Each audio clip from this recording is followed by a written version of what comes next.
we wake, hear the birds and see the sun. Side by side our fears are done. Oh, the good times just begun. Oh, we know what we have, let's hold on tight. Found what we're looking for in life. Call us crazy, but things are finally right. With you and I, the future is bright.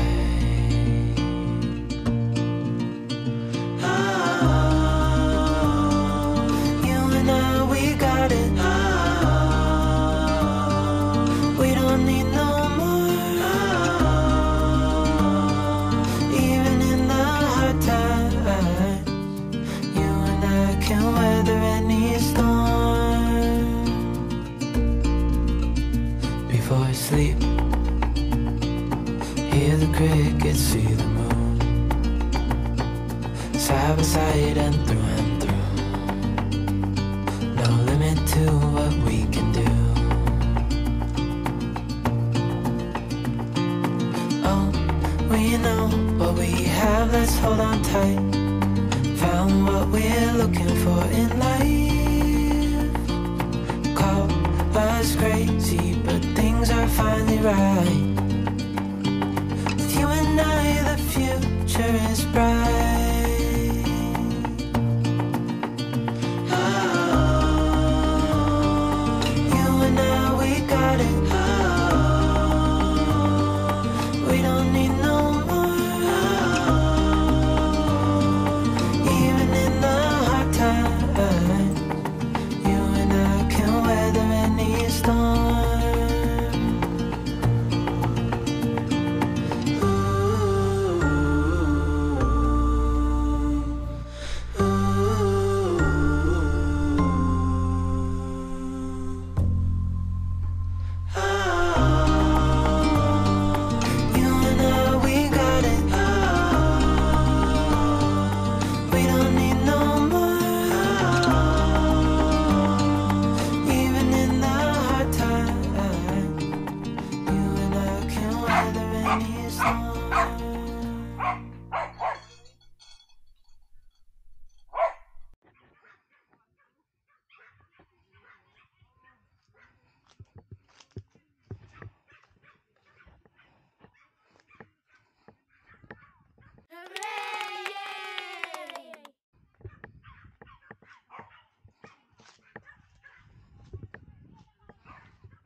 Setup tour. So, ito pala yung bago kong tent. Nakuha ko kila Fair and Woods Outdoors. Yung pangalan niya is Polaris Taurus Beta. Kakakuha ko lang sa kanya, I think, well, pinick up ko siya sa store. Saktong birthday ko talaga. So, parang pinaka-pa-birthday ko na siya sa sarili ko. Pero na pre-order ko siya, I think mga second week of September or first week of as early as first week of September. Nag-pre-order na ako kasi interested ako na magkaroon ng tunnel tent na parang pangmalakasan sana yung poles. Meron kasi akong isang medyo malaking tent, yung Village 13 na hindi ko pa nagagamit at napapakita sa video. Nagamit ko siya once nung nag-Alcara Nature Farm ako. Pero hindi pa kasi ako nagbi-video nun. So, hindi niya nakita yun. So, yung Village 13 version 2 ng Nature Hike, it's a cabin tent. So, medyo same sila nito in the sense na merong living area, merong bedroom in one na. Ay, shucks, sorry, nandiyan yung mga sinampay ko. So, ganun din tong tent na to, si Taurus Beta. So, medyo spacious naman siya. I think, in terms of the width, mas malaki siya kaysa kay Village 13. Tapos, yun nga, as I've mentioned earlier, gusto ko rin ng tunnel tent na merong poles na parang mas panatag yung loob ko na kahit let's say sobrang lakas ng hangin or malakas yung ulan na parang hindi ako ganun kakakabahan or mas may kumpiyansa ako sa pinaka-skeleton niya. Si Village 13 version 2 kasi, it's an automatic, parang cabin type tent. This one, it's a tunnel tent. So, ito siya from the outside. Itong part sa back na to, ito yung kwarto. Ito yung naging kitchen and living. Merong canopy dito.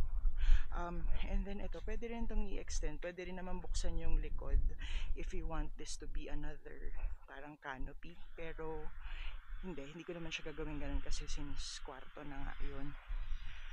Siguro if there's one advantage ng isa kong tent na cabin na automatic over this one, it's the ease of setup in terms of, kasi ngayon automatic tent, so para lang siyang yung bubuklatin mo lang na payong. Tsaka yung sides kasi ng Village 13, ito nagiging canopy yung sa Village 13. Ito wala, yan lang siya, iro-roll mo lang to the side yung walls, tapos yun lang talaga yung canopy mo doon. Pero overall, alam mo, kahit mahirap tong i-set up, parang preferred ko to dahil sa space niya. Mas spacious pa rin kasi ito. Mas mataas siya, tapos mas malapad nga siya. So, pati yung mismong kwarto niya, maluwang sa loob. So, kahit solo ako, I still appreciate the extra space inside. Kasi syempre pagka mas malaki din yung tent, mas dumadalo yung hangin. So far, bukod sa maganda yung bukod sa mahangin din talaga dito sa campsite na to, sa Kaliraya Surf Camp, maganda rin mismo yung ventilation nitong tent na to sa loob. So yun, sobrang happy ako sa kanya. So sa setup, yung usual ko na lang naman na yan, wala naman akong ibang masabi. Hindi naman ganun karami yung gamit ko. So yan pa rin to, itong brown box na to, pantry, parang organizer din, panluto, yun naman, stove, lamesa na madali lang, dalawang electric fan, cooler, lights, and yung mga boxes dun. Tapos yun na yung kwarto ko sa loob. Hindi ko na ipapakita. Ay, may pasabit pala tayo na ano ba yan, mga charms, kinemers. So ayun, yun lang. Tapos may nakasampay. Ayun, yun lang siya. Happy naman ako sa kanya, hinintay ko rin to and sobrang excited ako. Siguro ang isa pang downside din itong tent na to is yung color niya, para siyang off-white. So syempre pagka nadumihan niya ng mga dagta, ganyan, mas halata rin siya. Kanina nga meron ako nakita, hindi ko alam kung tinatamad pa ako, wala pa ako energy maglinis. Stove na ka. Ayan, may dagta, kitang-kita mo. Mamaya punasan ko na lang para hindi super hassle maglinis next time. Ayun, yun lang siya. Pakita ko pa ba yung kwarto? Kasi napakita ko na ata. Ayun, nakacut na naman ako para mas madali sa mga tudod natin. Then may self-inflating mattress. Yun lang naman lagi yung mas mga personal effects na yan. Tapos may isang electric fan dito, pero dadagdagan ko pa yan pag natutulog ako, at least dalawa, kasi wala lang, para umiikot talaga yung hangin. Mas gusto ko nang tapos meron ako ito pala. Dala na ako ng ganito, badminton na nakakakuryente. Basta ito, kasi kaya ako bumili nito or nagdadala na nito sa camping. Nung nasa HD ako, hindi ko lang na video, pero sinalakay ako ng ipis, na flying ipis, habang nagluluto ako ng hapunan. So sabi ko, nako, next time at least meron akong pangsangga kung sakali man na i-attack ako ng flying ipis or kahit pang flying na insekto. Kasi parang ilang minuto din ako hindi makapasok sa tent ko nun, sa tarp, dahil may ipis nga na lumilipat. Sobrang aggressive niya, kaka-stress, grabe. Yun lang.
Hello, hi Kap. Ayan, nagugas siya ng pingganers. Sampu ko na po itong lugar. Nagugas sa auto pa.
into your eyes, I see we're out of time.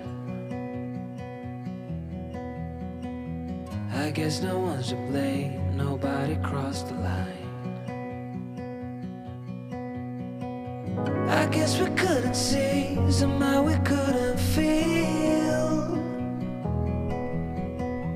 Maybe we rose too fast, maybe we got too high. But I remember days I wonder we were always gonna last. Yeah, I do remember tears and the laughter. How could we fall so fast?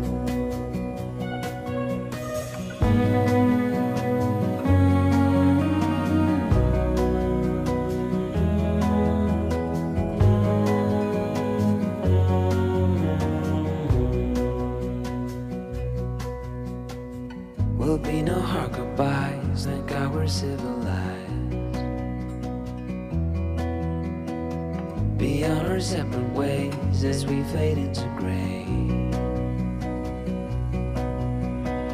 But I still miss the way you used to feel.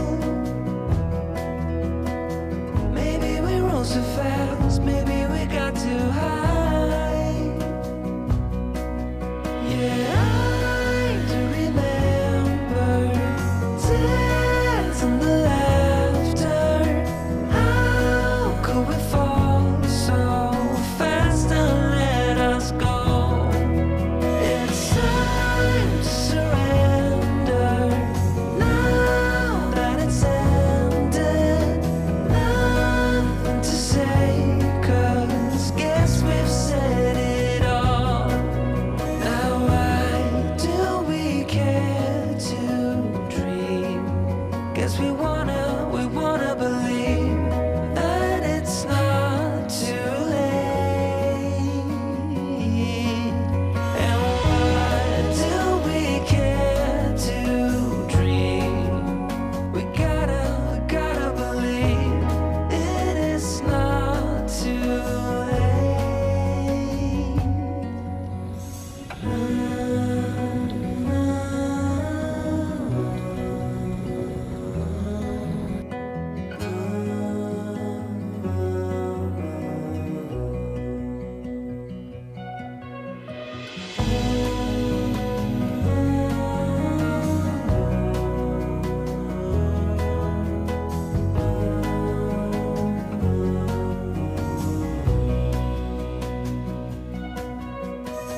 I look into your eyes, I see we're out of time. Did what we could, my friend, but now we're at the end.